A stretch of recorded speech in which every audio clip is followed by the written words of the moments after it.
अस्सलाम वालेकुम दोस्तों। नाज़रीन, वज़ीर दाखिला की जानिब से सेनेट में एक बिल पेश किया गया भिखारियों के खिलाफ, यानी कि जो बैरून मुल्क लोग जाते हैं पाकिस्तान से और वहाँ जाकर भीख मांगना शुरू कर देते हैं। ख़ास तौर के ऊपर जो लोग हज उम्रा या किसी दूसरे मुल्क में ज़ियारतों के लिए जाते हैं और वहाँ जाकर भीख मांगना शुरू कर देते हैं, इनके लिए 7 साल कैद और 10 लाख जुर्माना है।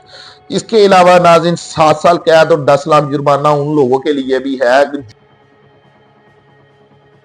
वे भीख मांगते हैं आपकी शॉप, आपके घरों में आकर, रोड के ऊपर आपकी गाड़ियां साफ करके। मतलब एक होता है ना, जैसे लोग बहाने से आपकी गाड़ी रुकी या लोग आ जाते हैं साफ करने के बहाने आपसे पैसे मांग लेते हैं। और इसमें कुछ चीजें, कुछ शिक्के भी इस तरह की रखी गई हैं कि क्या क्या चीजें हैं वो फ्रॉड के जुमरे में आती हैं, जिन लोगों के खिलाफ कार्रवाई की जाएगी। अब ये वीडियो बड़ी इंटरेस्टिंग है और मैं समझता हूँ नाज़रीन हर बंदे के लिए सुनने वाली है और समझने वाली भी है, क्योंकि जो मैंने इसके ऊपर प्रोग्राम करने का सोचा वो इस वजह से है कि ये लोग तकरीबन हम सबको गुनहगार भी करते हैं।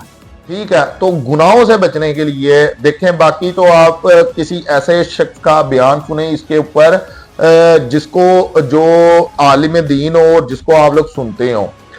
लेकिन मुझे ये लगता है कि ये हम सब लोगों को गुनहगार भी करते हैं। वो किस तरह से मैं बता देता हूँ, अगर आप लोगों को लगे ठीक है तो कमेंट करके जरूर बताइएगा। इसी के साथ साथ वीडियो को लाइक और शेयर करें, चैनल को सब्सक्राइब करें। तो नाज़रीन, अब जो लोग जब आपकी गाड़ी रुकती है वो आ जाते हैं बगैर पूछे दूछे, पोछा टाकी मारने लग जाते हैं, इनको भी उसी भिखारियों की लिस्ट में शामिल किया गया जिनके खिलाफ जुर्माना और सजा होगी। जो लोग आपकी दुकानों के ऊपर आकर आपको करतब दिखाकर मांगते हैं, करतब क्या है, कोई बंदा मिसाल के तौर के ऊपर कोई चीज ऐसी ले आया, नाच गाना, या कोई इस तरह के भी लोग हैं जो आकर नाते पढ़ते हैं या कोई गजलें पढ़ते हैं, उनको भी इसी लिस्ट में शामिल किया गया। कुछ ख्वाजा सरा ट्रांसजेंडर भी इसमें शामिल किए गए हैं, क्योंकि आजकल देखा यह जा रहा है कि बहुत ज्यादा ट्रांसजेंडर इस तरह के हैं और मेरे ख्याल से कराची के बहुत से इलाकों में इनके खिलाफ कानूनी कार्रवाई भी की गई है, इनको गिरफ्तार भी किया गया है। और कुछ लोग, आप लोग जानते हैं कि फ्रॉड करते हैं, अपना बाजू खराब होने का, अपनी टांग खराब होने का या जिस्म का कोई अज़ा खराब होने का फ्रॉड करते हैं, झूठी पट्टियां भी बांधी होती हैं। तो इन लोगों को भी इसी लिस्ट में शामिल किया गया है जिनके खिलाफ कानूनी कार्रवाई हो सकती है और जिनको 7 साल कैद और 10 लाख रुपए तक जुर्माना भी हो सकता है। और यकीन करें, इनमें से बहुत से भिखारी इस तरह के भी हैं जिनको जुर्माना देते वक्त कोई मुश्किल पेश भी नहीं आनी, क्योंकि आप लोग सोच भी नहीं सकते कि इनमें कितनी कितनी कितने कितने लोग इस तरह के हैं जो बड़े मालदार हैं, जिनके लिए लाखों कोई मायने नहीं रखते हैं। अब नाज़रीन, खास तौर के ऊपर ये जो कानून पेश किया गया और इसको पास भी कर लिया गया, ये बैरून मुल्की शिकायत के ऊपर पास किया गया। बहुत से मुल्कों से इस तरह की शिकायत आ रही थी कि पाकिस्तानी यहाँ पर आते हैं, यहाँ पर आकर भीख मांगते हैं मुख्तलिफ तरीकों से।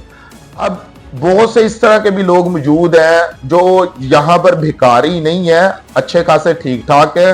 वो लोग हज उम्रे के लिए जाते हैं, खासतौर के ऊपर उम्रा करने के लिए रमजान मुबारक में जाते हैं और वहां पर जाकर भीख मांगते हैं।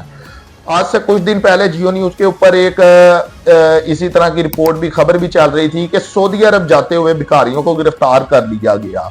इसके अलावा आए दिन हम कुछ ना कुछ इस तरह की खबर जरूर सुनते हैं भिखारियों के मुतल्लक। और जैसे मैंने आप लोगों को पहले बताया है कि सऊदी अरब लोग ज्यादातर रमजान में इस तरह के लोग जाते हैं जो यहाँ पर बिल्कुल ठीक ठाक है, अपना कारोबार कर रहे हैं, बहुत अच्छा कारोबार कर रहे हैं, लेकिन उनमें से बहुत से लोग इस तरह के हैं जो जाते हैं रमजान में, वहां जाकर सदका ज़कात खैरात लेते हैं। और इसी तरह के बहुत से लोग नाज़रीन इस तरह के हैं जो मुहर्रम में जाते हैं, इराक, ईरान वगैरह जाते हैं, वहां पर जाकर भीख मांगते हैं और पाकिस्तान का नाम बदनाम करते हैं। वैसे तो इस लिस्ट में बहुत से लोग इंडिया के भी हैं, बहुत से लोग बांग्लादेश के भी हैं, बहुत बहुत मुल्कों के लोग हैं, और कुछ ममालिक यूरोप के भी इस तरह के हैं जिनके लोग दूसरे मुल्कों में जाकर भीख मांगते हैं।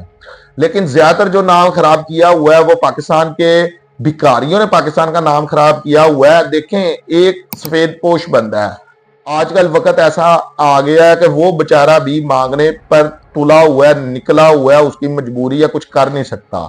पहले सफेद पोश बंदे को हम लोग देखते थे कि वो बस किसी को अगर उसके घर का इल्म है, उसके हालात का, तो वो उसके घर पकड़ा गया तो पकड़ा गया, नहीं तो उसको भूखा रहना, भूखा मरना भी पड़ता था तो मर जाता था, नहीं था बाहर निकलता।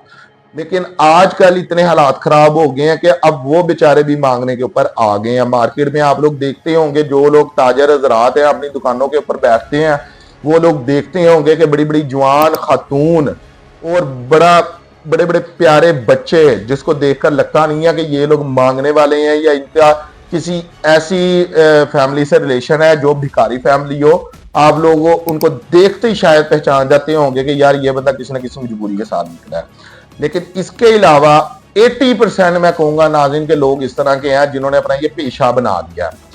अब नाज़रीन मैं आप लोगों को ये बात बता रहा था कि ये लोग हमें गुनहगार करते हैं। देखें, इसके ऊपर रोशनी तो आलम दीन ही डाल सकते हैं, लेकिन मैंने इसके बारे में जो सुना है, एक हदीस का जिक्र आता है कि शायद वो इस तरह की है, अगर गलती हो जाए तो माफ कीजिएगा, लेकिन शायद इस तरह की है कि जब कोई बंदा आप सल्लल्लाहु अलैहि वसल्लम के पास आया शायद भीख मांगने के लिए, तो आपने उसको कहा कि अपने घर का कोई बर्तन लेकर आओ जो आपके इस्तेमाल में नहीं है। तो जब वो लेकर आया तो आपने उस बर्तन को बिकवाया, उस बर्तन को बिकवा कर उसको पैसे दिए और उसको कहा कि ये इसकी कुल्हाड़ी लो और जाकर लकड़ियां काटो और वो फरोख्त करो, आइंदा बाद भीख नहीं मांगनी। और कहा जा रहा है कि ये जिस बंदे का जिक्र आ रहा है, इस बंदे की उम्र भी काफी ज्यादा थी। वैसे अगर ये हदीस वाकई है तो जरूर बताइएगा, मेहरबानी, इससे हमारे नॉलेज में जरूर इजाफा होगा। ठीक है। और कुछ मैं इस तरह के भी वाकया सुन रहा था अभी ये वीडियो बनाने से पहले, मुख्तलिफ लोगों के बयान इस तरह के सुन रहा था कि जो बंदे बिल्कुल ठीक है, माजूर नहीं है, जो बंदे ऐसे हैं जो कमा ही नहीं सकते किसी वजह से, ठीक है, यानी कि अगर किसी के हाथ पांव ठीक नहीं है, कोई अंधे हैं या कुछ ऐसे, तो इस्लाम उन्हें इजाजत देता है भीख मांगने की, उन्हें इजाजत नहीं देता कि वो इस लायक हैं। देखें, इसमें कुछ मजदूर लोग भी हैं कि जो मजदूरी के साथ साथ वो कमा भी सकते हैं।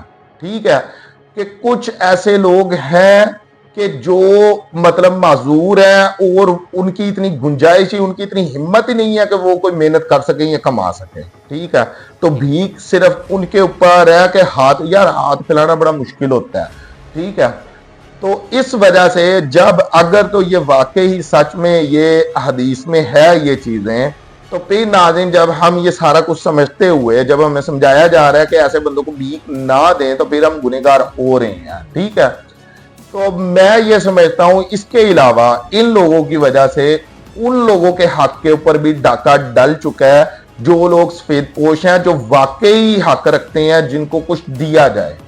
अब अगर ये लोग, अब देखते हैं आप लोग के, एक तो जुमेरात आने की देर होती थी पहले, तो भिखारियों की लाइनें लग जाती थी, लेकिन आजकल रोजाना जुमेरात है इनके लिए। आप जाकर अपनी दुकान का शटर खोलते नहीं है, वहां पर हो सकता है पहले कोई ना कोई भिखारी मौजूद हो और आपसे मांग रहा हो, उसको इतनी भी नहीं है अकल के अभी उसने कुछ कमाना है तो देना है।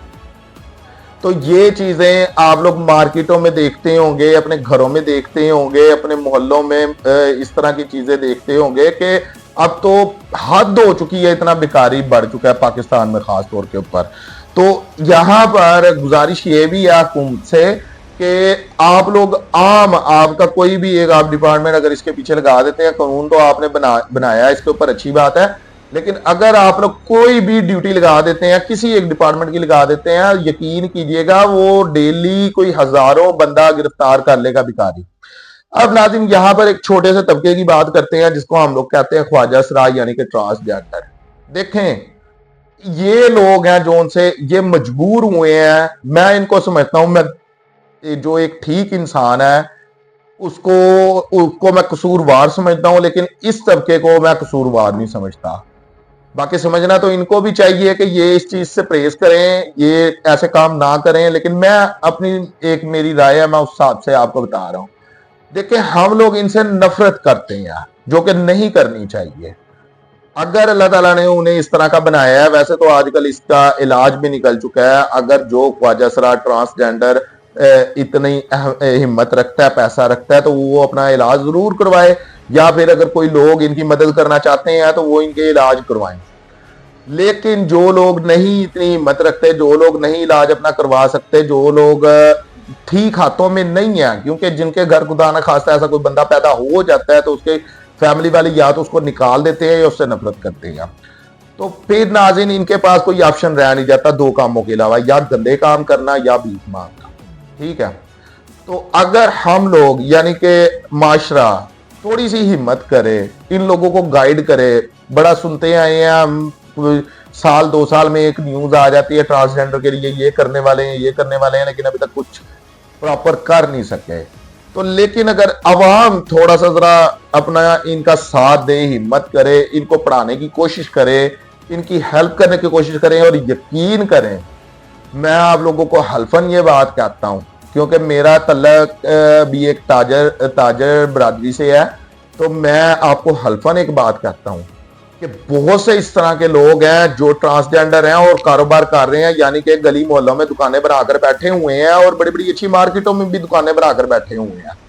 बहुत से ऐसे ट्रांसजेंडर को मैं जानता हूं जो हमारे कस्टमर हैं, जो अपने मोहल्लों में कारोबार कर रहे हैं, अपने मोहल्लों में दुकानें बनाकर बैठे हुए हैं, यकीन करें बड़ा अच्छा कारोबार करते हैं। तो कहने का मकसद यहां पर यह है कि इस एक छोटे तबके को, क्योंकि ये बहुत छोटा तबका है, ये उन भिखारियों जैसा एक बहुत बड़ा तबका नहीं है जो आपको डेली हजारों देखने के लिए मिलते हैं। ये एक बहुत छोटा तबका है। तो नाज़रीन इस छोटे तबके को सिर्फ गाइड करने की जरूरत है, या आप और मुझसे ज्यादा समझदार हैं वो 1 मिनट में समझ जाएंगे कि हमने चलना किस रास्ते पे है। लेकिन वो बेचारे मजबूर इसलिए हैं कि ना उनको कोई गाइड करने वाला है, ना उनको कोई सपोर्ट करने वाला है, और ना ही कोई ऐसा बंदा है जो इनके साथ थोड़ी सी भी हमदर्दी करे। तो फिर इन्होंने अपनी एक खुद की एक कम्युनिटी बनाई हुई है, उस कम्युनिटी के हिसाब से जो इनको बेहतर लगता है ये लोग करते हैं, और ये लोग क्या करते हैं ये आप अच्छे तरीके से जानते हैं। तो अब के लिए इतने ही, अपना बहुत सारा ख्याल रखिएगा। शुक्रिया।